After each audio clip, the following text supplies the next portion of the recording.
Hey everyone, I want you to give me just 20 minutes of your time because these few minutes will save at least 365 days of your life. In today's video, I'm going to share some things that will help you save a ton of time because the main thing I'm going to talk about is how to focus on what truly matters. And for this, I'm going to use an amazing book called Focus on What Matters by Darius Farrow. The author is a huge fan of Stoic philosophy and a follower of one of the most prominent Stoic philosophers, Seneca. You might have heard of him. He was a very influential leader in his time, a very intelligent man. When his life was nearing its end, he left everything and went far away. And after going far away, he used to write letters to a friend, sharing many Stoic philosophies that could help a person live their life well. He sent a total of 124 letters to his friend, Lucilius, because he cared deeply for him. Today, I'm going to share 7 important lessons I learned from these letters so that you can learn how to focus on what truly matters this new year and get actual results in your life. Let's start.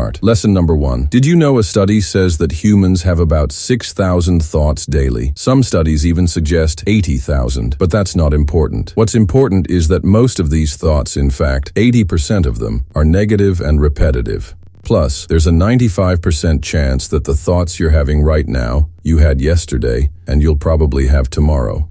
This means that our thought patterns are often repetitive, and once people develop negative thoughts, they tend to repeat over and over. Why are these thoughts negative? Well, for most people, these thoughts are negative because most people focus on things they can't control. For example, you've seen many people talking about politics, cricket, world events, and other things they have no control over. They waste time talking about useless things and then move on. But intelligent people usually ignore such things and focus on what they can actually control. And what is that? Well, I'll give you a very sweet example. You know, there's a place in England called Westminster. There's a tomb of a particular person there.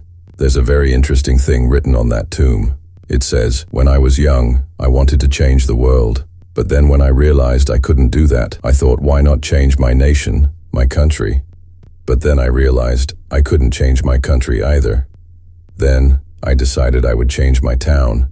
And then, when I realized I couldn't change my town, I decided I would change my family. Then, when I grew up, I realized I couldn't even change my family. By then, I had become an old man, and at that time, I realized if I had only changed one thing myself, I might have created an impact on my family, which might have changed, and when the family changed, it might have created some impact and changed the town, and when the town changed, it might have created an impact and maybe changed a country, and that impact might have changed the whole world." What's written here is a very important lesson. This lesson teaches us how many times we want to change the world, this or that, but the one thing we actually have control over and should change is ourselves. We should focus on self-improvement, because if you do that, gradually a lot will change, and this will also save you a lot of time. Many people try to change the world and invest a lot of their time, only to realize years later that maybe changing the world wasn't in their hands. It would have been better if they had changed themselves. Maybe that would have created a better chance of changing the world. Lesson number 2. Time is something that is free, but it's also the most expensive thing in the world.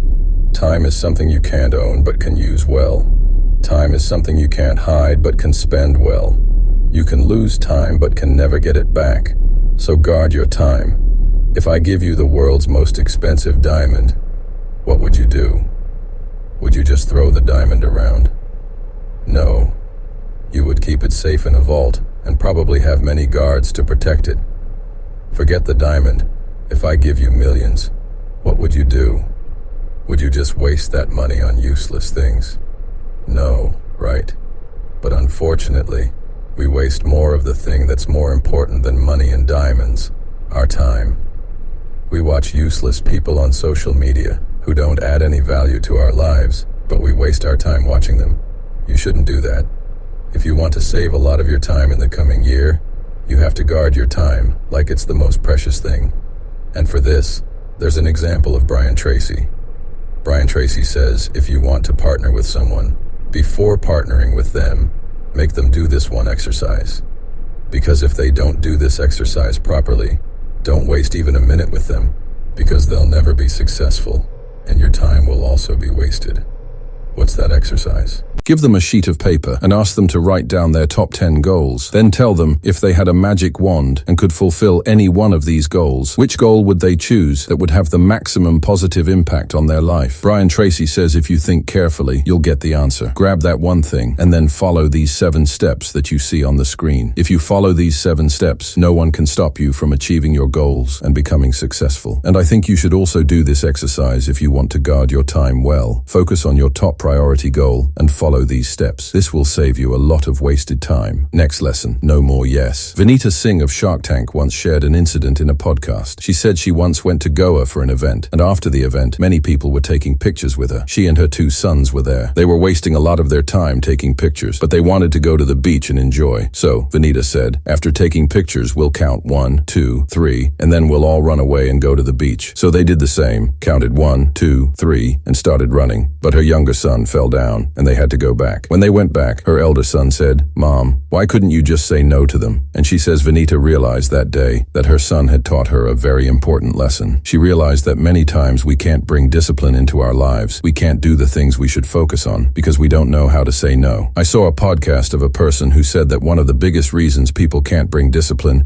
is that they lack vitamin N. When the host asked what vitamin N was, he said, "Vitamin N is not being able to say no." And this is absolutely true. Many times, we say yes to other people's wishes, goals, and requests because we don't want to look bad in front of people. But we don't realize that every time we say yes to others, we're saying no to ourselves, our goals, our family, and our loved ones. Because if we're giving our time to someone else, we're taking that time away from the people who should have it. So learn the skill of saying no. Otherwise, you'll waste a lot of your time. And there's a very good trick you can use to say no, called a delayed response. You know, a study was done that found that many times people can't say no because they say yes instantly. If someone asks them for a request, they immediately say yes. But if they just pause for a second, delay their response, they'll be in a better position to say no. And you know how long this delay needs to be? Just 50 milliseconds to 100 milliseconds. If you pause before saying yes, your brain might tell you that saying yes is not right, and you'll be able to say no. So, the next time someone makes a request that you don't think is genuine or good for you, even if it doesn't cause any problems, at least pause for a second, think about it, and then give a delayed response, and then decide whether to say yes or no. This one thing can save you many hours and time in the coming year. Next lesson. The value of deep work. If I lock you in a small room with a king cobra, a cobra that will kill you if it bites you, imagine there's a door and you have to get out of that room. What would you do? Would you try to run out without looking at the snake? Or would you focus completely on the snake and try to get out slowly, making sure the snake doesn't come near the door, right? Because your life depends on it. You'll be completely mindful and focused on the cobra. Similarly, we should approach our important tasks in life. We should do deep work with complete mindfulness. And there's a great example of this, Cal Newport. Cal Newport, the author of Deep Work, has achieved phenomenal results in his life. He has a PhD from MIT and is a professor at Georgetown University. Plus, he's written many best-selling books. And the surprising thing is that he did all this while working a 9-to-5 job. How did he do it? Well, Cal Newport focuses on his important tasks daily, writing, research, and teaching, and then eliminates all distractions. He doesn't use social media, schedules his day in advance, and has deep work sessions. What is deep work? Basically, it's when you're completely focused on one task and your mind isn't wandering to anything else. If you learn to do deep work in your life, it will help you achieve phenomenal results. Because many studies show that once you get distracted, it takes 15 to 20 minutes to get your focus back on your work. But if you do deep work, you can do 8, 10, or 15 hours of work in 4 hours.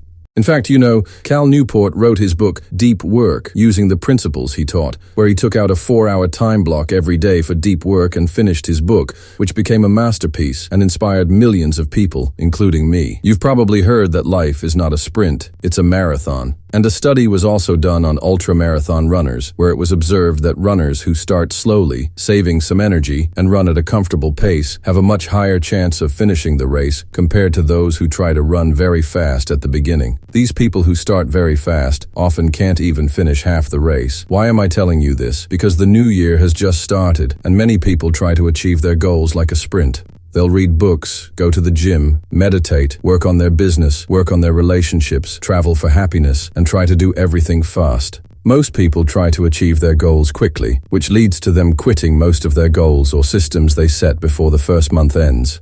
But again, like the study, if you want to be a long-distance runner and finish the race, start slow, go slow, gradually gain momentum, and enjoy achieving your goals, because this will increase the chances of saving your time and achieving your goals, because rushing can lead to wasted time and no results.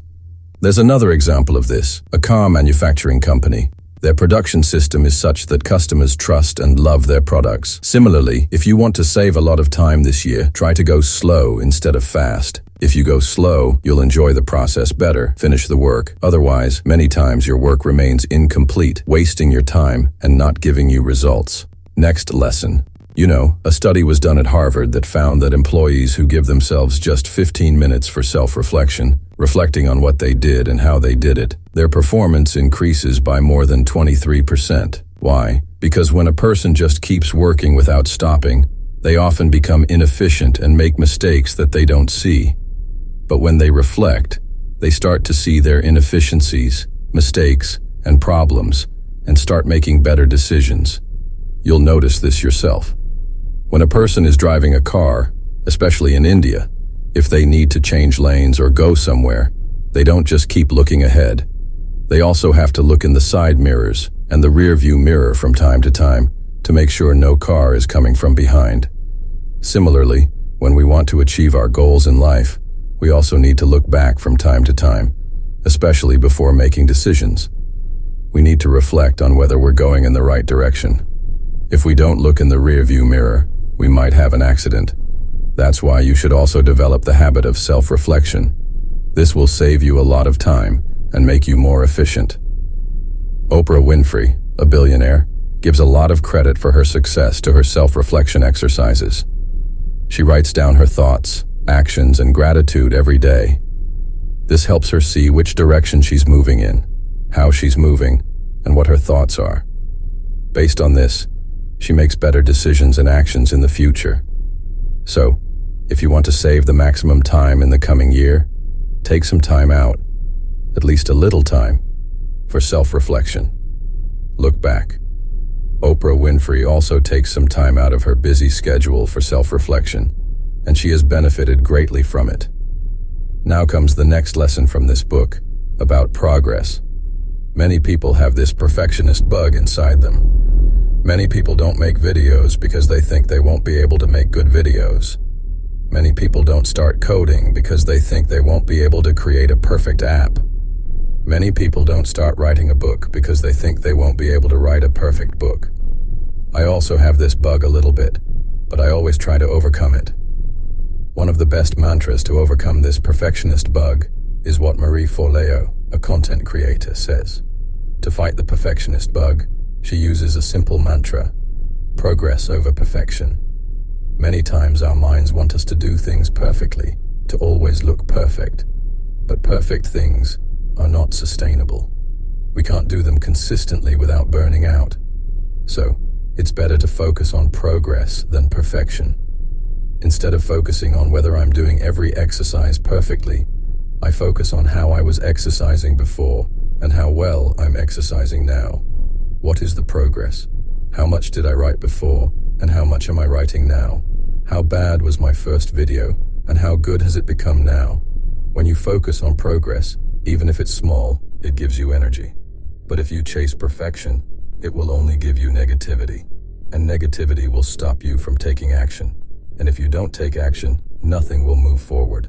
So, always remember to focus on progress, not perfection. If you try to be perfect, you'll waste a lot of time. And an experiment was also done on this, which I've shared many times. 2 groups were created, and both groups were given the task of making a perfect pot. The first group was told to take a month and make 1 perfect pot. The second group was told to make as many pots as possible, even if they were imperfect. Basically, one group focused on quality and the other on quantity. You know what this research found? The group that took only 1 month to make 1 pot, their pot was not as good as the pots made by the group that made many pots regularly, even if they were bad. They made bad pots, then then made them again, then made them bad again, then made them better. Since they made many pots, their skills improved, and they ended up making many pots, including some good ones. Similarly, if you focus on taking action and progress instead of just quality, you'll save time and get more output, which will also give you the quality you're looking for.